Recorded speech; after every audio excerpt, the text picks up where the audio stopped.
Nous allons à présent suivre le programme d'enfants, dans lequel il est question des images qui illustrent l'histoire biblique dans laquelle Jésus-Christ guérit 10 lépreux.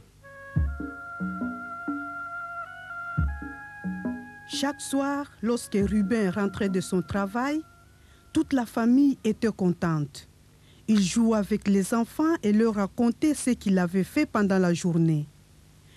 Maman Esther sourit en voyant ce plaisir.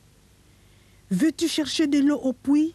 Elle demande à Dina, l'aînée. « Ne la remplis pas trop, sinon ce sera trop lourd. » Esther et Ruben, avec les enfants, forment un foyer heureux. Ils vivent dans une petite ville en Samarie, dans une partie d'Israël. Mais un jour, le malheur entre dans la maison. Ruben a essayé de cacher ses soucis, mais un jour, Esther demande pourquoi il a l'air triste. Il ne peut plus se taire. « Oui, Esther, je me fais des soucis. Tu ne l'avais pas encore remarqué de mes mains ?»« De tes mains ?»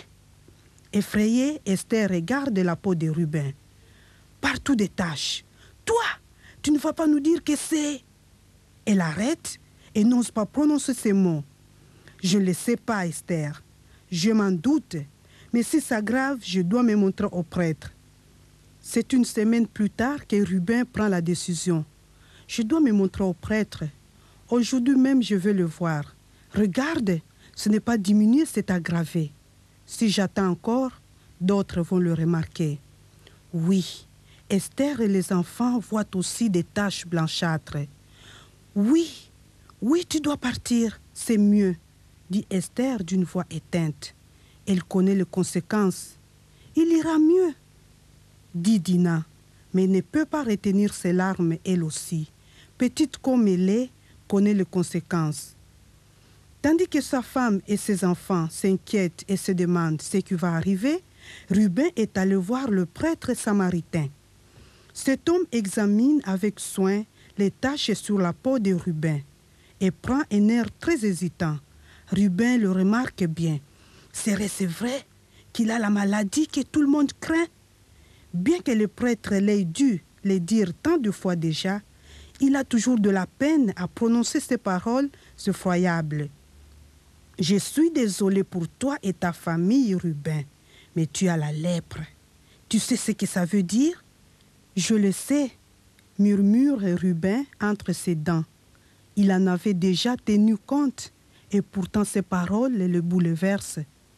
À partir d'aujourd'hui, sa vie changera complètement.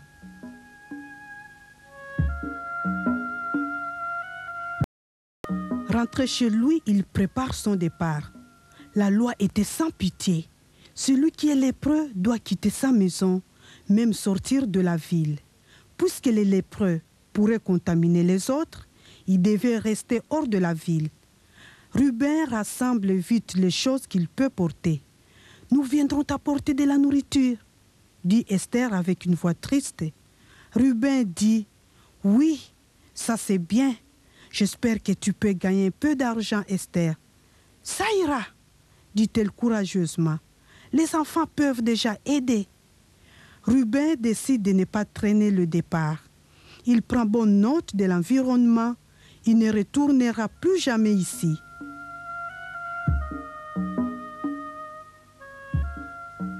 Il part. Très triste, il traverse la ville. Quelques passants le reconnaissent. « Dis, Ruben, » disent-ils, « tu pars en voyage ?»« Attention !»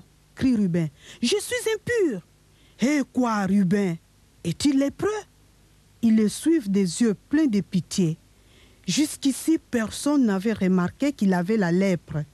Pourtant, lentement, mais sûrement, la maladie s'aggravera et provoquera la mort.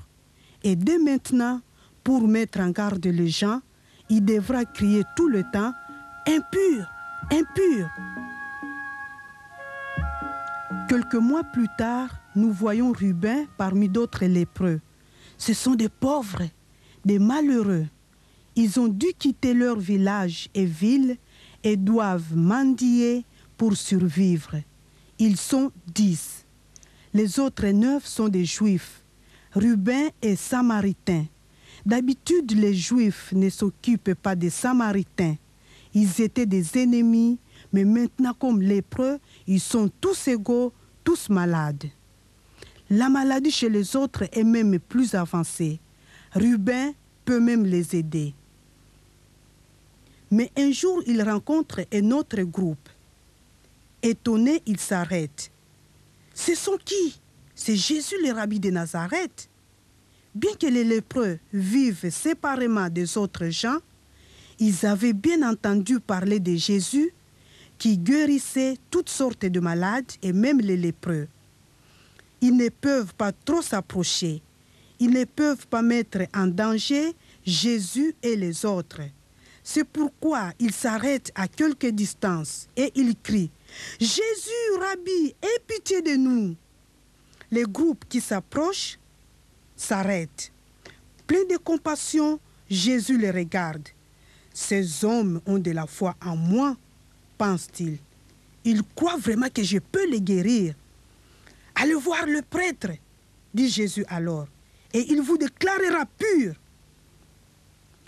Les 10 lépreux entrent dans le village en courant.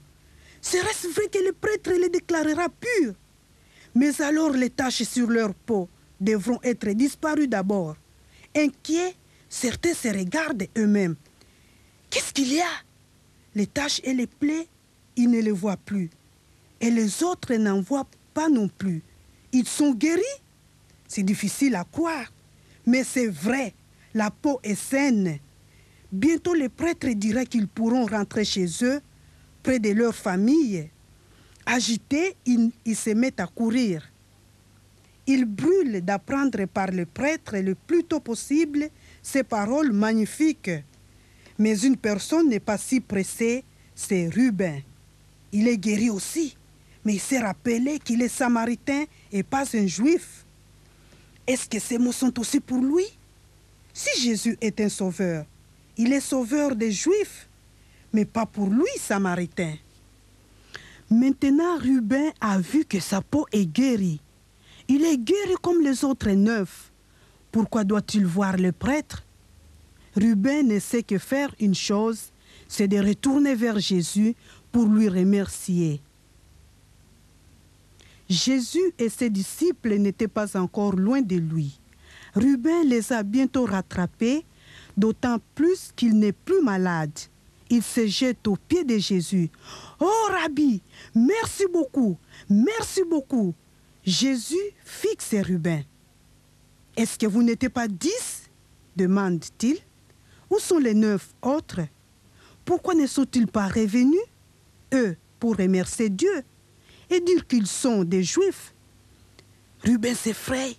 Jésus sait alors qu'il est samaritain. Peut-être c'est une erreur que je suis guéri. Mais alors, Jésus tend la main à Ruben et dit « Lève-toi, rentre chez toi, ta foi t'a sauvé. » Sauvé, sauvé, c'était pas une erreur qu'il est guéri. Et il reste guéri. Il n'était pas accepté parce qu'il était lépreux et il n'était pas accepté parce qu'il était samaritain. Mais Jésus a tout arrangé, il est sauvé.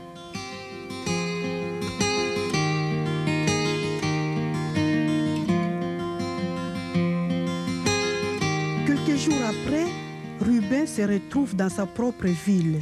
Esther et les enfants n'en croient pas leurs yeux. « Je suis guéri !»